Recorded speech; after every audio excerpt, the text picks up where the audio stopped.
हम मीनू झा प्रणाम करै छी समस्त मिथिलावासीके। एकटा बरसाइतक गीत लऽ कऽ उपस्थित छी। संगमे श्रीमती ललिता झा सेहो छथि। समस्त सौभाग्यवती स्त्रीके वट सावित्री पूजाके बहुत बहुत शुभकामना। धन्यवाद। जय मिथिला, जय मैथिली। जेठ मास अमावस सजनी गे, जेठ मास अमावस सजनी गे, सब धनी मंगल गावह हे, सब धनी मंगल गावह हे।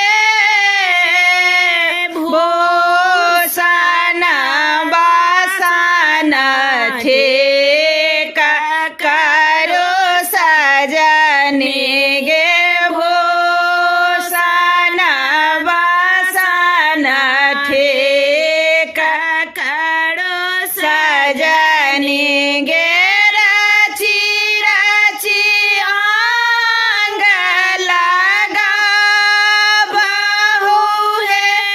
हे, काजर रेखा सिंदूर भेला सजनी गे, काजर रेखा सिंदूर भेला सजनी गे, पहिरथु सुबुद्धि सयानी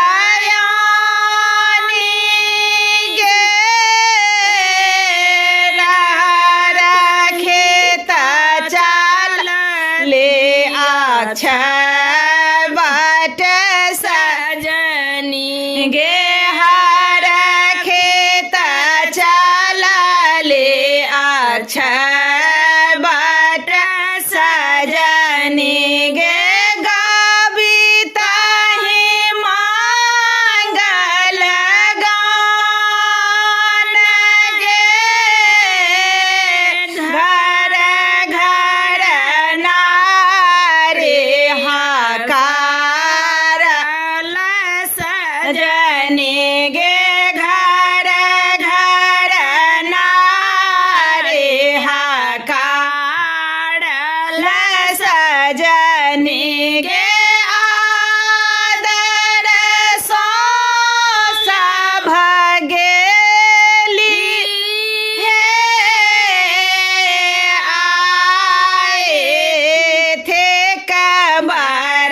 बरसाइत सजनी गे, आए थे बरसाइत सजनी गे,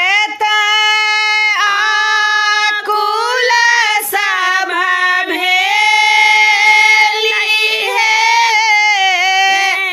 घोरों में जल ढारल सजनी गे, घोरों में जल ढारल सजनी गे, बाटल अचल सुपारी हे, फातुर लाल दिल आशीष सजनी गे, फातुर लाल दिल आशीष